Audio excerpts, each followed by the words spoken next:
Hello दोस्तों, हम आपके साथ जुड़ चुके हैं। आज आपको बेहतरीन चीज़ बताने वाले हैं। एसबीआई और आरबीआई बैंक की स्थापना कैसे हुई अपने देश में। तो आरबीआई का इतिहास जानेंगे और उसकी स्थापना कैसे हुई।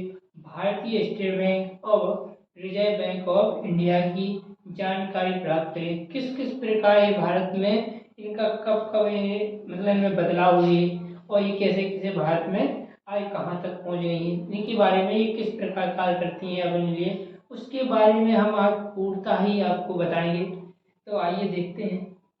देखो, आरबीआई मतलब रिजर्व बैंक ऑफ इंडिया ऐसे स्टेट बैंक ऑफ इंडिया की स्थापना कैसे हुई। सबसे पहले यह 1806 ईस्वी लिखा है। तो 1806 ईस्वी में भारत में कौन शासन कर रहा था? अंग्रेज लोग शासन कर रहे थे। तो अंग्रेजी शासन द्वारा इन तीन बैंकों की स्थापना की गई।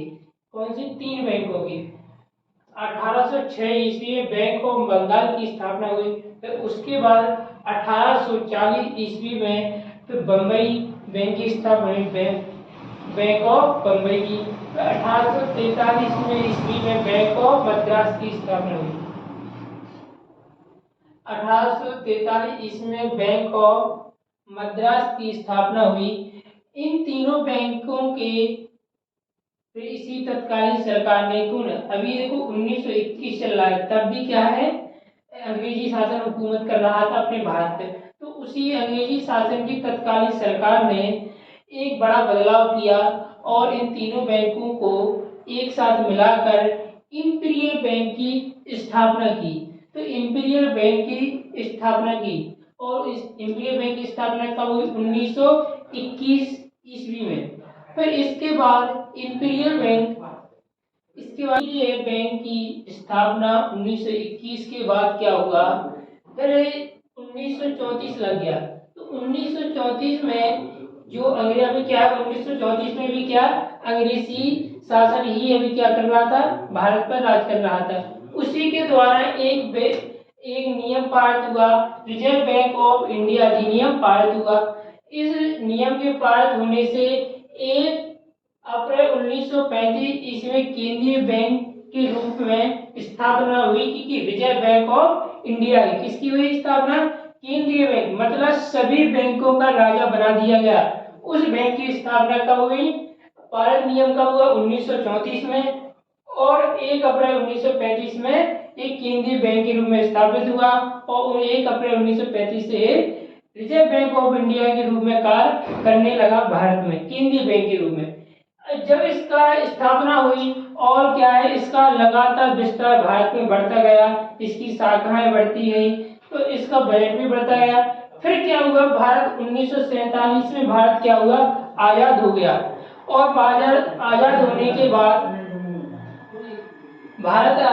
के बाद क्या, फिर भारतीय सरकार बनी।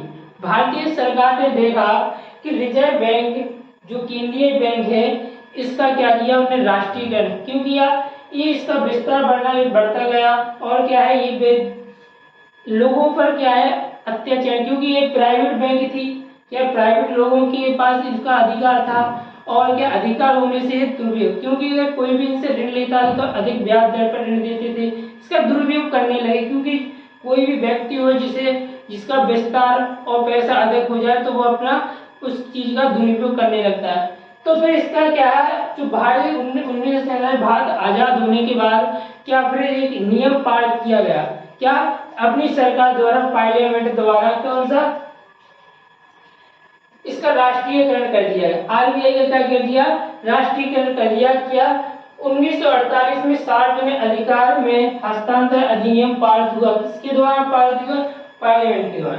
क्या अधिनियम क्या है जो आरबीआई का, उसका क्या है, राष्ट्रीय अधिनियम पारित कर दिया गया। 1 जनवरी 1949 को भारतीय रिजर्व बैंक का राष्ट्रीयकरण हुआ। ये इससे क्या बना दिया गया, सरकारी बैंक। उनसे जो प्राइवेट लोगों के हाथों में जो क्या अधिकार था, जो प्राइवेट लोगों के पास जो अधिकार था रिजर्व बैंक का, उनसे छीन लिया गया और सार्वजनिक का मतलब जनता के पास अधिकार है, मतलब रिजर्व बैंक का क्या, जनता, अगर जनता के पास अधिकार है तो मतलब एक सरकारी बन गई बैंक, इसे सरकारी बैंक घोषित कर दिया गया। कब से? 1 जनवरी 1949 से। फिर इसके बाद एक बैंकों में एक बड़ा बदलाव फिर देखने को मिला। कब?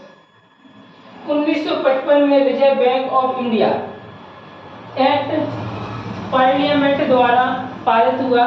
पार्लियामेंट के सदस्यों द्वारा एक नियम पारित कर दिया गया, ठीक है ना। क्या नियम पारित हुआ?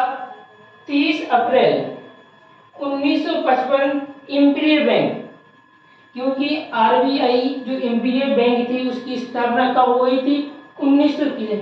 जो पहले से ही काम कर रहा हो उसका क्या विस्तार अधिक बढ़ जाएगा। तो रिजर्व बैंक थी उसके पास क्या, बजट कम था, उसका विस्तार कम था और इसके पास पैसा भी ज्यादा था और ये काम करती थी।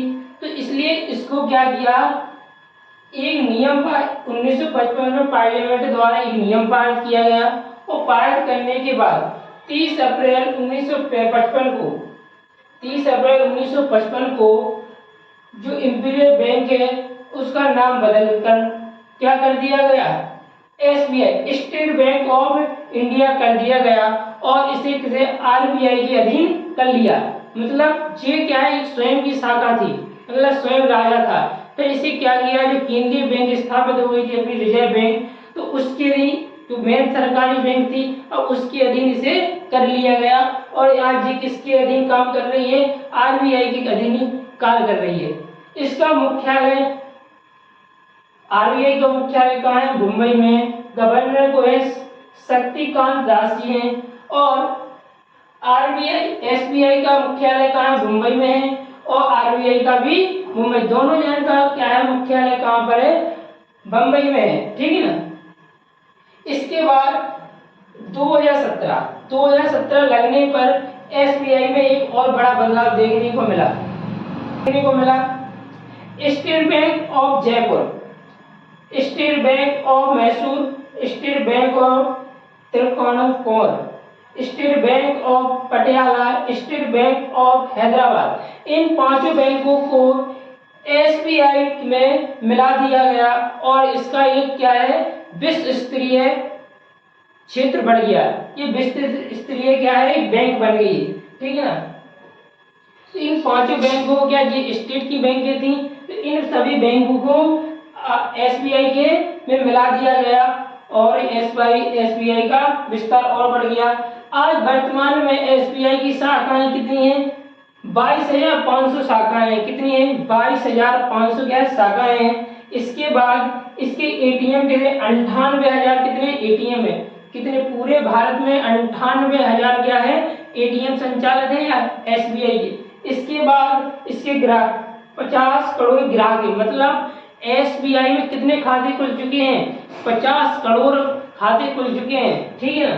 तो इस प्रकार से एसबीआई और आरबीआई का किस प्रकार स्थापना हुई और ये किस प्रकार लोगों में बदलाव देखेंगे। तो एक भी और दोबारा रिपीट करेंगे स्पीड में।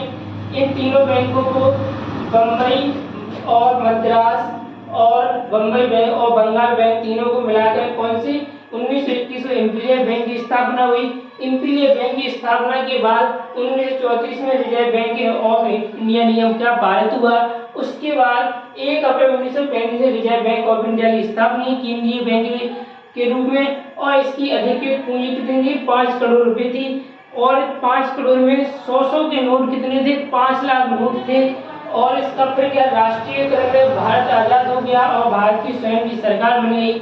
उस आजाद होने के बाद इसका राष्ट्रीयकरण किया कर दी और 1948 सार्वजनिक अधिकार में हस्तांतरण अधिनियम पारित हुआ और इसे क्या कर दिया गया, एक सरकारी बैंक घोषित कर दिया। 1 जनवरी 1949 को भारतीय रिजर्व बैंक की राष्ट्रीयकरण हुआ, ठीक है। एक मतलब सरकार जो प्राइवेट लोगों के हाथों में बैंक थी उसे एक सरकार ने अपने अधीन कर लिया, सरकारी बैंक कर दिया गया। 1955 में रिजर्व बैंक ऑफ इंडिया के द्वारा एक पार्लियामेंट द्वारा एक क्या, पार्लियामेंट के सदस्यों द्वारा क्या हुआ, एक एक्ट पारित हुआ और 30 अप्रैल 1955 में इंडियन बैंक का नाम बदलकर क्या कर दिया गया, एसबीआई नाम बदल, एसबीआई का मतलब स्टेट बैंक ऑफ इंडिया कर दिया गया, और स्टेट बैंक कर दिया गया, और इसे किसके अधीन कर लिया, आरबीआई के, रिजर्व बैंक ऑफ इंडिया के अंतर्गत कर लिया गया।